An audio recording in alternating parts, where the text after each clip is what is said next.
السلام علیکم ناظرین، آج محمد بن قاسم ناول کی دوسری قسط ہے۔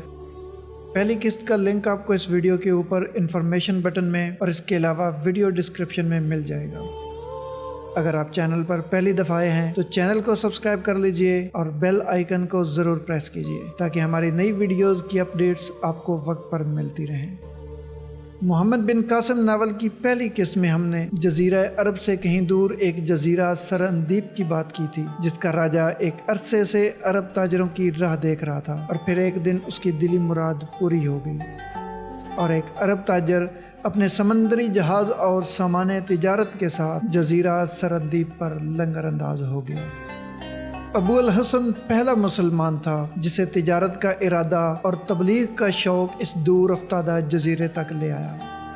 کئی ہفتوں کے سفر کے بعد ایک صبح ابو الحسن اور اس کے ساتھی جہاز پر کھڑے سرندیپ کے سرسبز ساحل کی طرف دیکھ رہے تھے۔ بندرگاہ کے قریب مرد، عورتیں اور بچے کشتیوں پر سوار ہو کر اور چند تیرتے ہوئے لوگ جہاز کے استقبال کو نکلے۔ ابو الحسن کو جزیرے کی سیاہ فام اور نیم عریاں عورتوں کے درمیان ایک اجنبی صورت دکھائی دی۔ اس کا رنگ سرخ و سفید اور شکل و صورت جزیرے کے باشندوں سے بہت مختلف تھی۔ دوسری کشتیوں سے پہلے جہاز کے قریب پہنچنے کے لیے وہ اپنی کشتی پر کھڑی دو تنومند ملاحوں کو جو کشتی کے چپو چلا رہے تھے ڈانٹ ڈپٹ کر رہی تھی۔ یہ کشتی تمام کشتیوں کو پیچھے چھوڑتی ہوئی جہاز کے ساتھ آ لگی۔ لڑکی نے ابو الحسن کی طرف دیکھا اور اس نے بے باک نگاہوں کا جواب دینے کی بجائے منہ دوسری طرف پھیر لیا۔ ابو الحسن کے ساتھیوں کو بھی عورتوں کا نیم عریاں لباس پسند نہ آیا۔ حسین لڑکی نے جہاز والوں کی بے اعتنائی کو اپنی توہین سمجھتے ہوئے سرندیپی زبان میں کچھ کہا، لیکن جہاز پر اسے کوئی جواب نہ آیا۔ اچانک ابو الحسن نے کسی کی چیخ و پکار سن کر نیچے دیکھا تو کشتی سے 8-10 گز کے فاصلے پر وہی لڑکی پانی میں غوطے کھا رہی تھی اور کشتی والے اس کی چیخ و پکار کے باوجود سخت بے اعتنائی سے اس کی طرف دیکھ رہے تھے۔ ابو الحسن نے پہلے رسی کی سیڑھی پھینکی، لیکن جب اس بات کا یقین ہو گیا کہ لڑکی کے ہاتھ پاؤں جواب دے رہے ہیں اور وہ سیڑھی تک نہیں پہنچ سکتی تو وہ کپڑوں سمیت سمندر میں کود پڑا، لیکن لڑکی اچانک غائب ہو گئی اور وہ پریشان ہو کر ادھر ادھر دیکھنے لگا۔ اتنی دیر میں بہت سی کشتیاں جہاز کے گرد جمع ہو چکی تھیں اور جزیرے کے باشندے کہے لگا رہے تھے۔ ابو الحسن نے 3 مرتبہ غوطہ لگانے کے بعد دل برداشتہ ہو کر سیڑھی کی رسی پکڑ لی اور وہ جہاز پر چڑھنے کا ارادہ کر ہی رہا تھا کہ اوپر سے اس کا ساتھی چلانے لگا، وہ ادھر ہے، جہاز کے دوسری طرف، وہ ڈوب رہی ہے، شاید کسی مچھلی نے پکڑ رکھا ہے۔ مقامی مردوں اور عورتوں نے پھر کہا لگایا۔ ابو الحسن لڑکی کے جہاز کی دوسری طرف پہنچنے کی وجہ نہ سمجھ سکا۔ تشویش اور حیرانگی کے ملے جلے جذبات کے ساتھ اس نے جلد ہی پھر غوطہ لگایا اور جہاز کے نیچے سے گزرتے ہوئے دوسری طرف پہنچ گیا، لیکن وہاں کوئی نہ تھا۔ لیکن اس کا وہ ساتھی ابھی شور مچا رہا تھا کہ وہ ڈوب گئی، اسے مچھلی نگل گئی۔ ابو الحسن مایوس ہو کر پھر دوسری طرف پہنچا۔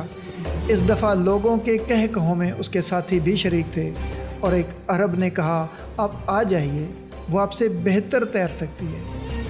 ابو الحسن نے کھسیانہ ہو کر سیڑھی پکڑ لی، لیکن ابھی ایک پاؤں اوپر رکھا ہی تھا کہ کسی نے اس کی ٹانگ پکڑ کر پانی میں گرا دیا۔ اس نے سنبھل کر ادھر ادھر دیکھا تو لڑکی تیزی سے سیڑھیاں چڑھ رہی تھی۔